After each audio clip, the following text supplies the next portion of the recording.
they want to speak a bit loud. They want to speak a bit loud. I can't talk very loud. Yeah. So it's pretty. I mean, if you prefer, we can sit down and have a discussion. That'd be kind of cool. Yeah, because it's come on, let's go. It's all right. You want to sit down? Yeah. Why not? A lot of the time it's pretty vague in terms of what they want to be saying. They say that the seven heavens, which are supposedly referring to the 7 layers that we have, and the protecting us from things like UV and that circulate the water system and stuff like that. Sit down.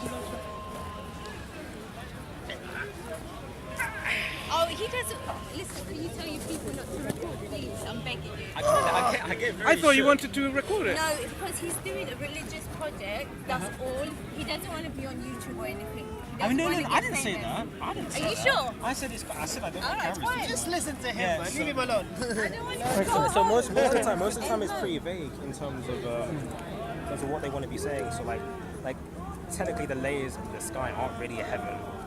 Not really a heaven, are they? They're not really like the ozone layer, the stratosphere, the troposphere. They're not really heavens. And even if they were, it's debatable that there's even 7. People say that there's 5 and then the ozone layer, and there's another one that doesn't actually count.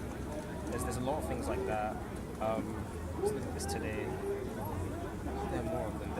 Like if you name a prophecy to me, most of them, anyways, are either vague, wrong, or debatable. Okay. Interesting point. I mean, in fact, I agree with you. When it comes to people making claims, Yep. what are they actually claiming? Yeah. Yeah.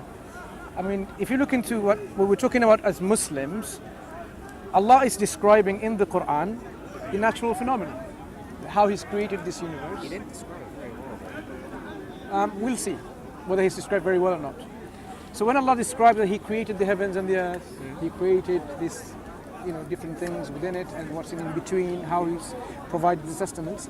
So these are descriptions of a natural phenomena Allah wants us to ponder for a reason, so that we reflect on this creation and come to the conclusion that this is a creation of God, the Almighty, the Most High, created for a particular reason and a purpose, and we fit in within the scheme of purpose and how our roles should be. Now, when you talk about how other religions say about these things and that, and people, look, 7 layers of atmosphere is a forced interpretation to the text, because which book says this is talking about atmosphere? None. Yep. So what That's my problem. so what you are actually refuting, you're refuting a straw man argument, isn't it? Exactly. Yeah. That's my problem. Right. So if people claim that way, I will be with you saying actually it doesn't say that, right? So when it comes to the Quran, when it comes to the Islamic description of things, there are things the Quran says, have you not known or seen? So that means people will come to know. People, either they know already or people will come to know about this natural phenomenon. Now, it's not something like, oh, you didn't know this before. There are things the Quran describes and says, you did not know this before, okay? Or you will soon come to know. Like in one place Allah says, we shall soon show them our signs within the horizons and within themselves until it becomes clear to them this is the truth. Yeah. Other times the Quran says, look at this camel, look at mountain, look at this, look at that. Yeah. See how Allah originated the creation. So Allah's directing our attention to somewhere. So if you're going to really discuss about this scientific phenomena, you need to really leave away the strawmans from everyone else. Which is hard because Yeah, you get thrown them a lot. strawman, and say let's deal with what it is. So ask the question, what is the Well, are you saying religious- read it literally? when you have a text, Yeah.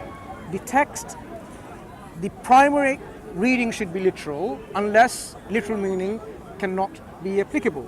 So sometimes you have to give the language the allowance to speak for itself in a figurative usage, in a metaphorical language, in a language which describes, someone goes green in envy. Do they literally grow green? So you have to let the language speak for itself. Language has metaphors, language has similes, language has all of this, right? So we have to allow the language to understand the meaning when it has that meaning applied. When for example, say one of the things Muslims also often will say, no, we have to take it literally and only literally. There's a place in the Quran, Allah says, the Jewish people say, Allah's hands are tied.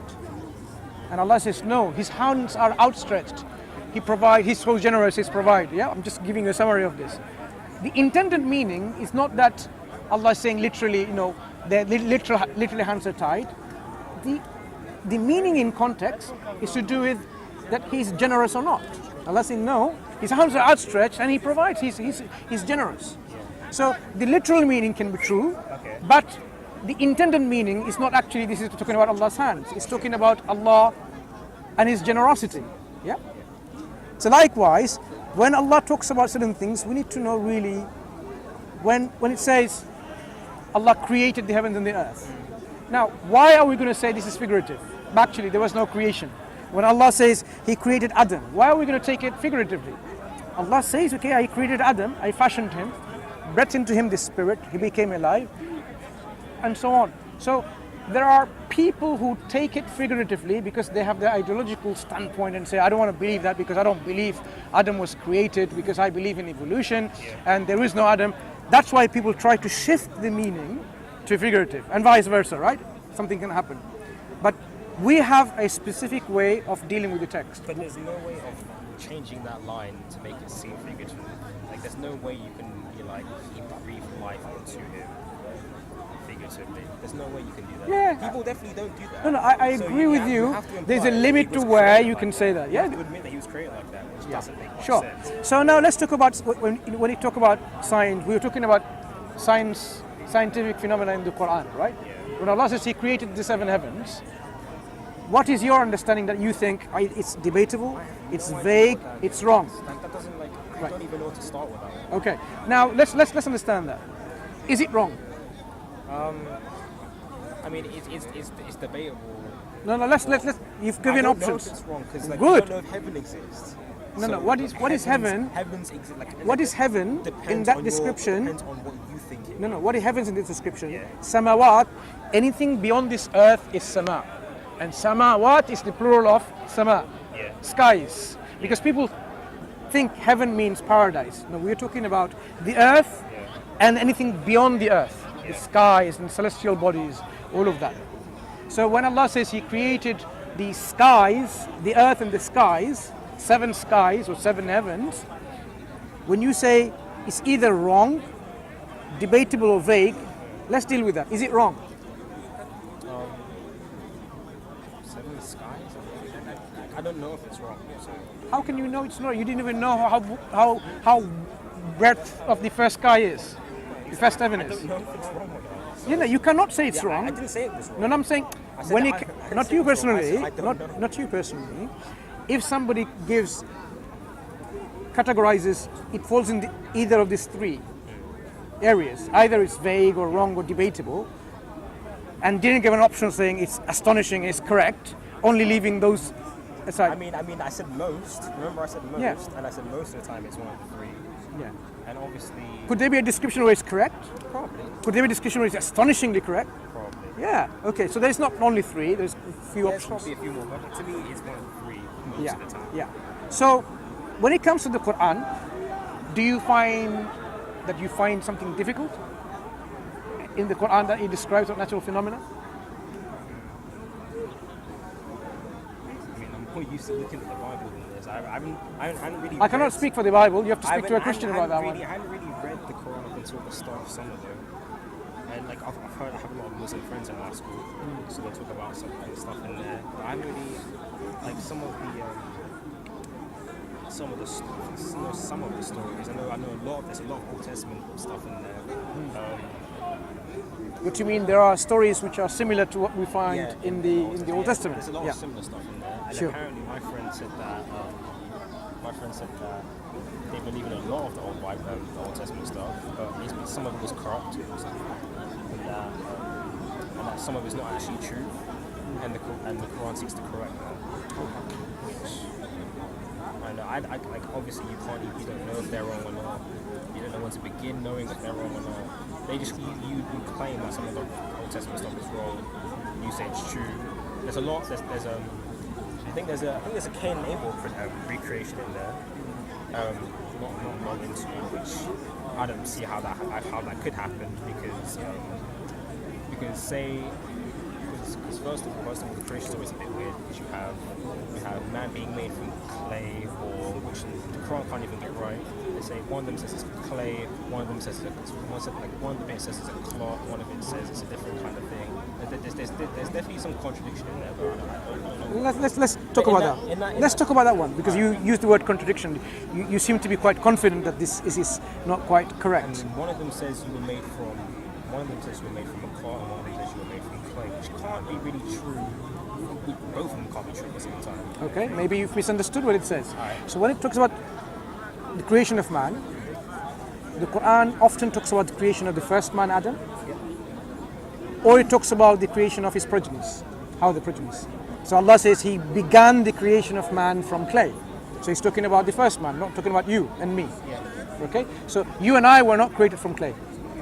Not necessarily clay. The Quran describes what type of clay it is, and from the quintessence, the very extract, purified portion of that.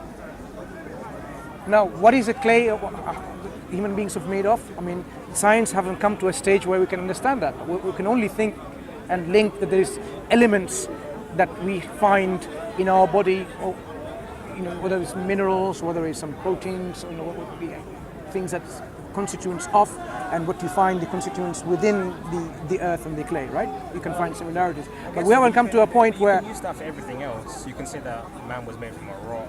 You can say he was made from a tree bark or something. You can still use that argument being like, you find it in the earth, therefore he was created by it. Yeah. So you can use that for everything. Yeah, whatever you use, the question is when the Quran says about quintessence, an extract, purified portion of that substance that the first man is made from.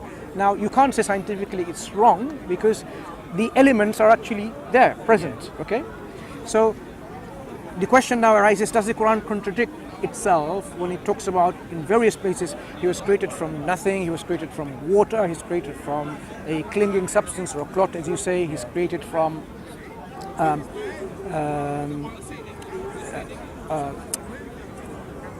the reproductive fluid of a human being, whether it's mani or nutfa. Yeah. So if you look at it, none of these are contradictory.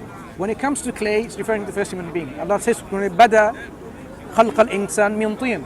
He began the creation of man from tin, which is the clay, from mud. Then he says, ثُمَّ جَعَلَ نَسْلَهُ مِنْ سُلَالَةٍ مِنْ مَاءٍ مَهِينٍ. There are various ayahs of the Quran like this. Then he actually got his progenies from the fluid, despised fluid from there. Okay, so that's one thing.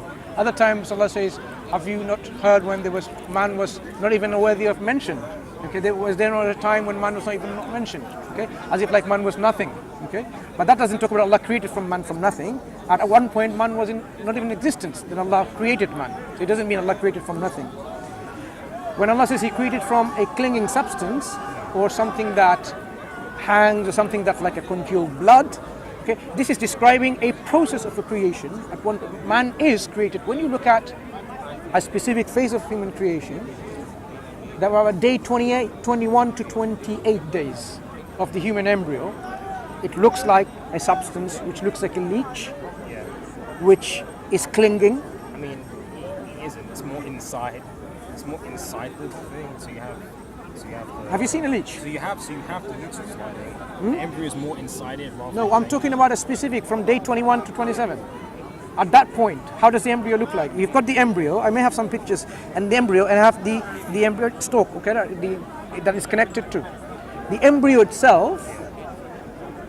How does it look like a leech? I'm saying the embryo looks like this leech, and it functions like this leech. Even the internal anatomy looks like a leech. When you open it, and you will see what we call the somites. They resemble like the teeth marks. It sucks. It actually clings to the mother's internal lining of the womb, sucks in nutrition. Yep, this is what the leeches does. It clings somewhere and sucks in the blood for its nutrition. So functionally and morphologically, the way it looks like a leech. Now you might say, oh, what's so special about it? Abdul may have known it. A day 21 embryo which looks like this, functions like this, is not visible to the naked eye. So then you will say, that looks astonishing. So it's not vague, it's actually quite precise. It's a precise or a concise word choice. A word that describes the morphology and the function. I mean, the appearance and the function of something. Before that it says he created from nutfa. My problem is that does it specifically say day 1 to 28? No. It doesn't say day 128. When the Quran says he created human beings from a nutfa, then that, a short description, the words or letters that are used of conjunction, which says a slow process or a fast process. Fa means quite fast, thumma means slower, and it goes from nutfa to alaqa to mudgha to idham to lahm, and then all this, 6 or so steps of the process of creation, khalqan min ba'di khalq, creation after creation, one after the other, how they one transform into one phase to another phase. And this is what we see when we learn about human embryology, that we see the transformation of this transforming and developing because it's constantly changing. That's not really specific enough. It's not vague. It's not specific enough. What's not specific enough? There's no like, I hate to be this specific, I hate to claim so much, because obviously there's a lot of religions out there, and there's a lot of religions out there, and like Islam prides itself on its predictability. Not necessarily. It does. I've heard a lot of it. Predictability. I mean, maybe another strawman argument. Islam is all to do with the some what we call self-evident truth of his claim. The claim of Islam, the primary claim you can say, is the linguistic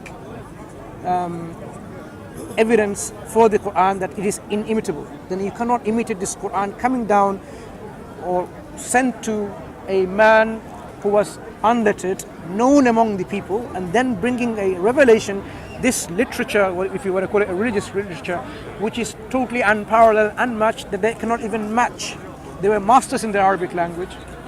They used to hang the best poem in the wall of the Kaaba. This is a celebrated thing for them. And yet when this unlettered person never learned any of this poetry or their ways of speaking, and then he brings this revelation and says this is revelation from God, which they find it very eloquent, very meaningful, and then they're not able to imitate it, which is challenging them. If you think it's not from God, this is what you have to do, bring a chapter like unto it, and they're unable to. So, do you mind, hang on, who am I going to get to answer? Brother, do you mind answering that? Yeah. I hate to be that specific, but like for me to believe that as a really good prediction, word from God or whatever, it has to be really, really specific. But this is not predictions. It has like it's not prediction. It's describing how things obviously always were. So if we're saying that it comes from a code that's clinging and stuff, I mean, for me to believe that as word of God inspired or something, you have to give me like some kind of accurate day count for when it transitions from clinging to being inside to developing to stuff like that. Like that would be a lot more useful. But like stuff like that, it's not really that specific in terms of like day counts. Because obviously science does this pretty well, right? Science does this pretty well. They can give temporal guidelines into when things will happen. They can give specific mechanisms for that when that would happen. The Quran doesn't really do that, but obviously because it's pretty old, they wouldn't have that information. That's why I'm saying. This is where I would disagree. Let's take step by step. First thing you said about contradiction, that's what made me okay. Let's park on this thought and discuss this in more detail. When you talk about predictions, we'll come to predictions of the Quran. When you say this doesn't seem very appealing, it doesn't seem to be very detailed, I would disagree profoundly. Let's talk about the subjects. When the Quran says that He created human beings from both male and female, from a nutfa that is emitted, and He programmed